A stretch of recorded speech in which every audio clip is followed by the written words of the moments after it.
अलंकार का practice set आपका ये 2 है और इनमें पूछा गया है, पहला है आपका मन मलिन तन सुंदर कैसे।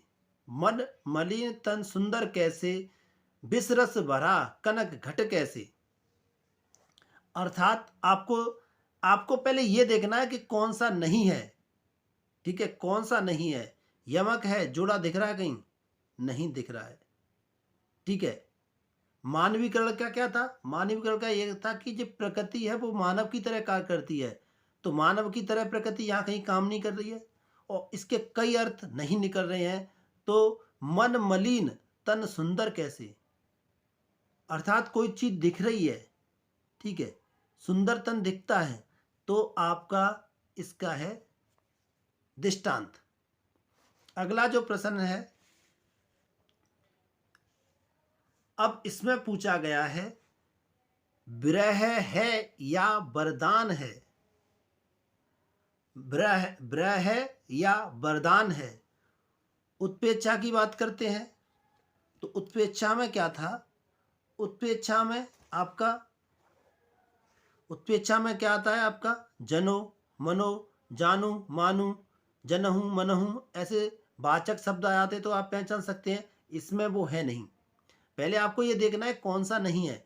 दूसरा उपमा सा सी से सम समान जैसे, ये इसमें है ही नहीं। ठीक है, अब भ्रांति भ्रांति मान में आपको मतलब भ्रम भ्रम तो कोई है नहीं रहा है। अब इसमें संदेह है, विरह है या वरदान है। तो जो आपका संदेह अलंकार है उसमें या अथवा आ दिख जाता है तो समझ लेना कि वो संदेह अलंकार है। तो सही आपका जो आंसर है वो है संदेह अलंकार। अगला जो प्रश्न है अलंकार पूछा जा रहा है, इसमें पूछा गया है पांव महावर दे को नाइन बैठी आए। पाए महावर दे मतलब पांव पर महावर रख लिए, नाइन बैठी आए, पुन पुन जानी महावरी एड़ी भीजत जाए। ठीक है, अब इसमें पुन पुन दे दिया गया है, तो जो आपका जो इसमें पुन पुन जैसे कनक कनक दे देता है।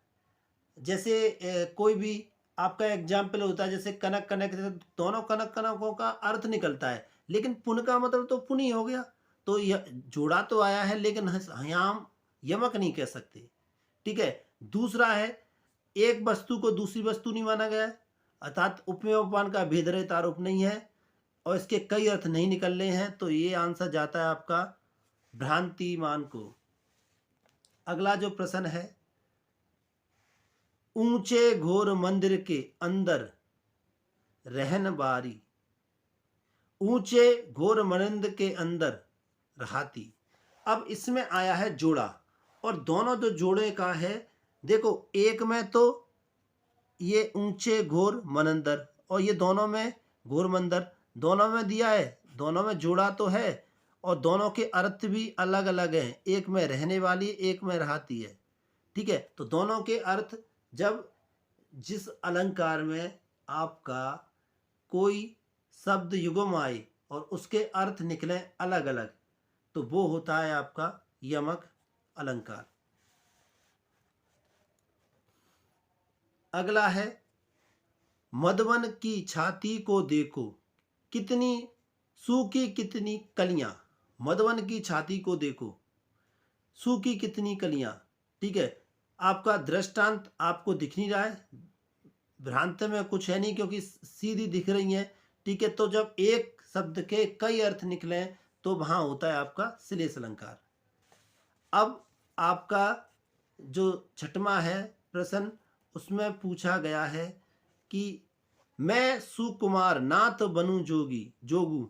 मैं सुकुमारी नाथ बनूं जोगू, तुम उचित तप मोहे कहे भोगू। मैं अर्थात वक्ता।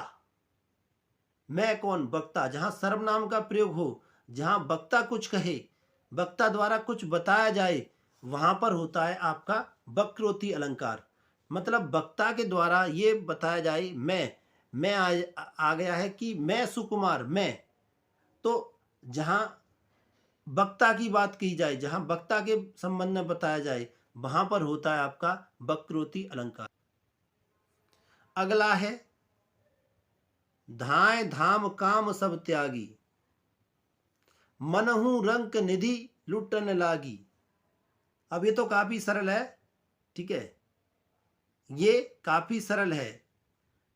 धाय धाम सब त्यागी, मनहु रंक निधि लूटन लागी। जहां पर जानू आए, जहां पर मानो आए, जहां पर मनु आए, जहां पे जो आए, जहां पे तो आए, तो आपका जो अलंकार होता है वो होता है आपका उत्प्रेक्षा। क्लियर।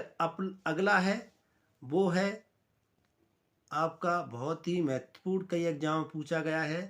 बीती बिवारी जागरी, अंबर पनघट, अंबर पनघट भेद रहित आरोप, तारा घट भेद रहित आरोप, ऊंचा नागरी भेद रहित आरोप, और बीच में है योजक चिन्ह। ठीक है, तो ये सब आपका इशारा करता है रूपक अलंकार की तरफ। मतलब इन पंक्तियों में आपका है रूपक अलंकार।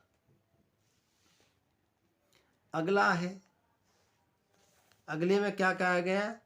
जो रहीम गति दीप की, जो रहीम गति दीप की, कुल कपूत गति सोए, 12 उजियारो करे भड़ो अंधेरा होए। मतलब जब दीप जलता है तो उजियारा होता है।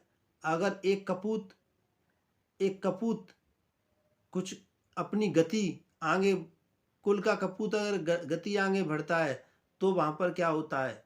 वहां पर अंधेरा हो जाता है।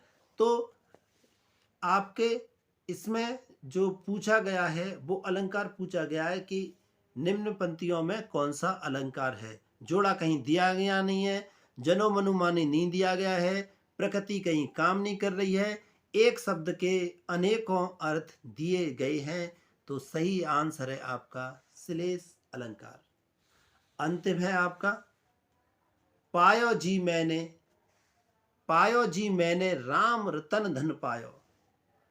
कैसा धन? राम रतन का। राम को रतन कह दिया है, राम को धन कह दिया है। राम रतन धन पायो, पायो जी मैंने। ठीक है, जनो मनो मानो आया नहीं है। ठीक है, प्रकृति कहीं दिख नहीं रही है। ठीक है, सा सी से सम है नहीं। तो सीधा आपका आंसर बनता है रूपक अलंकार।